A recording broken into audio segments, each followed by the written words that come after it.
మనకి రాక్షసులకి ఏమైనా తేడా ఉందా? రాక్షసులైతే మనుషుల్ని, జంతువుల్ని చంపుకొని తింటారు. అది పచ్చి మాంసం తింటారు.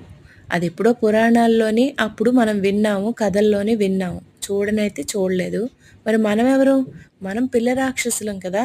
మనం మాత్రం ఏం తక్కువ చంపుకొని తినట్లేదా? చంపుకొని తిని మరీ టేస్టీగా వండుకొని తింటున్నాం. వండుకొని తిని సూపర్ అని చెప్పి ఎంజాయ్ చేస్తున్నాం.